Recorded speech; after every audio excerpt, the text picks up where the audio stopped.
Academy के YouTube channel पर सभी साथियों का स्वागत है। डियर बात करेंगे शिक्षा जगत से जुड़ी हुई तमाम महत्वपूर्ण खबरों पर। लेकिन जितने लोग चैनल पर पहली बार जुड़ रहे हैं सब्सक्राइब करके बेल आइकन प्रेस कर लीजिए।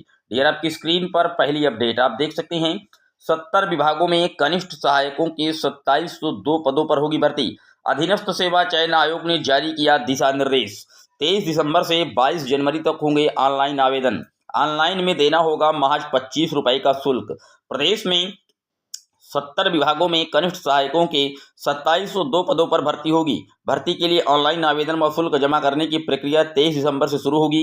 ये प्रक्रिया 22 जनवरी तक चलेगी। शुल्क समायोजन व आवेदन में संशोधन की अंतिम तिथि 29 जनवरी तय की गई है। अधीनस्थ सेवा चयन आयोग ने मंगलवार को इस संबंध में विस्तृत दिशा निर्देश जारी कर दिया है।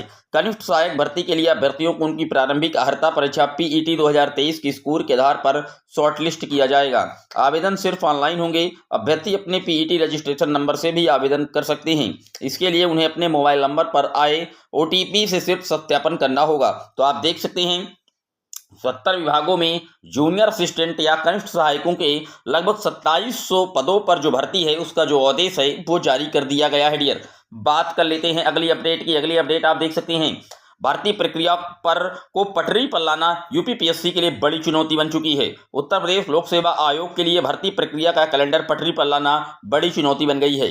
पीसीएस और आरओ जैसी प्रमुख भर्तियों में करीब 1 वर्ष की देरी ने आयोग की कार्यक्षमता और समयबद्धता पर सवाल खड़े कर दिए हैं। इस देरी के बीच आयोग ने आगामी वर्षों की भर्तियों के लिए नए कैलेंडर पर काम करना शुरू कर दिया है। पीसीएस 2025 और आरओ 2024 जैसी भर्तियों को भी कैलेंडर में शामिल करने पर मंथन चल रहा है। साथ ही यह भी उम्मीद है कि आयोग पीसीएस-जे को भी कैलेंडर में जगह दे सकता है। पिछली भर्ती 2022 में निकली थी। पीसीएस 2024 की प्रारंभिक परीक्षा 22 दिसंबर को आयोजित होगी। जबकि यह प्रक्रिया पूर्व निर्धारित समय पर चलती तो इस समय तक अंतिम परिणाम भी जारी हो चुका होता। आरओ 2023 की प्रारंभिक परीक्षा की तारीख अब तक तय नहीं हो सकी है। उम्मीद है कि यह परीक्षा अब आयोग अगले वर्ष ही करा पाएगा। प्रतियोगी छात्र संघर्ष समिति के मीडिया प्रभारी प्रशांत पांडे ने कहा है कि यूपीएससी के लिए भर्ती कैलेंडर को पटरी पर लाना न केवल प्रशासनिक चुनौती है बल्कि लाखों युवाओं की उम्मीदों को पूरा करने की जिम्मेदारी भी है। आप जानते हैं पेपर लीक की वजह से जैसे ही पीसीएस प्री पेपर की डेट बढ़ी और पेपर लीक में आरओ की परीक्षा निरस्त करानी पड़ी, नई सिरे से परीक्षा का आयोजन कराना पड़ा। इसी की वजह से जो टाइम टेबल है वो कहीं ना कहीं कैलेंडर है वो पूरी तरीके से यूपीपीएससी का गड़बड़ा गया है। इसी की वजह से अब आरओ का पेपर मैंने आपको पहले ही बताया था कि 2025 में होगा। निश्चित तौर पर अभी भी उसके लिए कमेटी का गठन किया गया है। अपनी संस्तुति रिपोर्ट कमेटी सौंपेगी। लेकिन पेपर आप ये मान लीजिए कि फरवरी मार्च में होने की उम्मीद आरओ की एग्जाम की पूरी तरीके से प्रबल होती जा रही है। डियर बात कर लेते हैं अगली अपडेट की। अगली अपडेट आप देख सकते हैं डीएलएड प्रवेश से जुड़ा मैटर है। डीएलएड में 12वीं पास अभ्यर्थियों को प्रवेश देने के आदेश के विरुद्ध अपील की तैयारी हो चुकी है।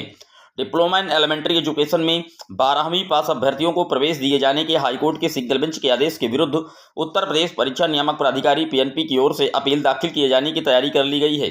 शासन की अनुमति के बाद इसी सप्ताह अपील दाखिल की जाएगी। हाईकोर्ट के आदेश के कारण स्नातक स्तर पर लिए गए आवेदन के क्रम में डीएलएड 2024 में प्रवेश की प्रक्रिया अवरुद्ध है। पीएनपी सचिव श्री अनिल भूषण चतुर्वेदी ने डीएलएड 2024 के लिए स्नातक योग्यता के आधार पर अभ्यर्थियों से 18 सितंबर से 22 अक्टूबर तक ऑनलाइन आवेदन लिए हैं। ऑनलाइन शुल्क जमा करने पर 3,25,540 अभ्यर्थियों ने फाइनल प्रिंटआउट ले रखा है। इसी बीच हाईकोर्ट ने एक मामले में 12वीं उत्तीर्ण अभ्यर्थियों को भी डीएलएड में प्रवेश देने का आदेश दिया था। इस आदेश के चलते पीएनपी स्नातक योग्यता पर लिए गए आवेदन के क्रम में काउंसलिंग कार्यक्रम जारी नहीं कर सका। हाईकोर्ट ने डीएलएड प्रशिक्षण देने वाले जिला शिक्षण एवं संस्थान डाइट को परिसर में जिस डिप्लोमा इन एलिमेंट्री एजुकेशन पाठ्यक्रम चलाए जाने के आधार बना करके आदेश दिया है।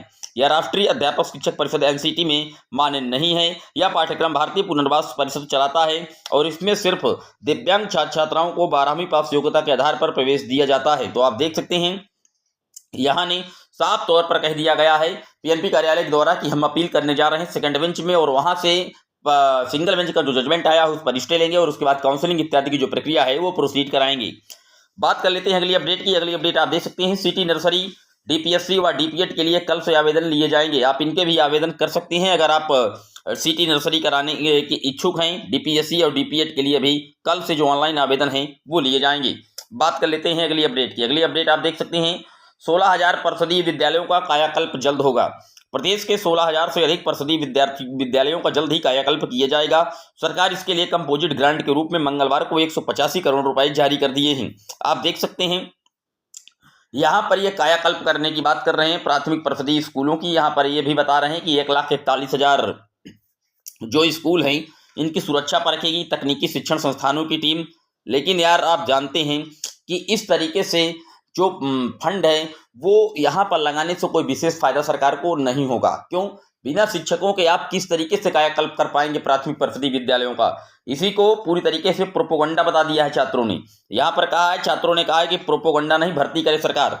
छात्रों ने प्रदेश सरकार की ओर से 1,32,000 परिषदीय विद्यालयों में 66,000 विद्यालयों को आदर्श स्कूल बनाए जाने और 16,000 विद्यालयों का कायाकल्प किए जाने की घोषणा को प्रोपोगंडा बता दिया है। डीएलएड मोर्चा के प्रदेश अध्यक्ष रजत सिंह का कहना है कि अगर सरकार अपनी घोषणा को लेकर के जरा भी गंभीर है तो सबसे पहले काम यह करे कि परिषदीय विद्यालय में रिक्त पड़े 1,42,000 पदों को तत्काल भरा जाए।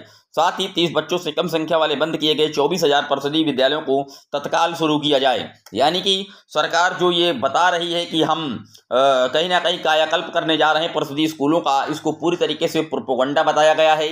केवल और केवल इससे कहीं ना कहीं आप कहें तो छात्रों की संख्या पर या नामांकन पर या सिस्टम पर कोई इफेक्ट नहीं पड़ेगा। इससे बिल्डिंग बनवा देने से क्या छात्र ज्ञान ले पाएंगे? इस तरीके से इसको पूरी तरीके से प्रोपोगंडा बता दिया गया है डीएलएड के प्रदेश अध्यक्ष रजत सिंह की तरफ से।